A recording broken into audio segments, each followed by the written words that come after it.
چہرے کی صفائی پہ اب بات کریں گے ہم، کیونکہ چہرے کے بارے میں ہم سب سے زیادہ فکر مند ہوتے ہیں، چہرے پر ہم سب سے زیادہ توجہ کرتے ہیں. ٹھیک، چہرے کے بارے میں قرآن مجید میں آتا ہے وجوہ یومئذ مسفرہ ضاحکۃ مستبشرہ.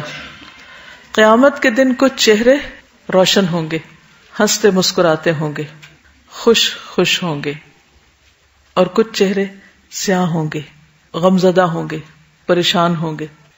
چہرے کی خوبصورتی دن میں 5 مرتبہ وضو کرتے ہوئے اسے اچھی طرح دھونے سے خود بخود آ جاتی. قیامت کے دن نبی صلی اللہ علیہ وسلم اپنی امت کو وضو کے اعضاء کے چمکنے کی وجہ سے پہچانیں گے. جو شخص یہ چاہتا ہے کہ اس کے چہرے کی چمک بڑھ جائے وہ کیا کرے؟ اچھے طریقے سے وضو کرے، خوشی سے وضو کرے، وضو کا اہتمام کرے، وضو کو اپنے لیے بوجھ نہ سمجھے. لیکن چہرے پر کوئی ایسا کام نہیں کرنا چاہیے جو اللہ رب العزت کو ناراض کرنے والا ہو. چہرے کی جب صفائی پہ لوگ آتے ہیں تو وہ صرف دھونے کی حد تک نہیں رہتے بلکہ اس سے کہیں آگے بڑھ جاتے ہیں. بعض اوقات اس پر لگانے والی چیزوں میں اتنا اسراف کرتے ہیں کہ وہ گناہ کی حد میں چلے جاتے ہیں.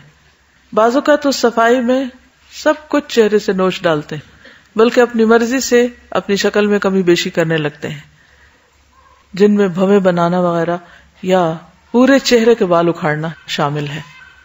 اس سے منع کیا گیا ہے. ہر ایج کی اپنی ایک خوبصورتی ہوتی ہے.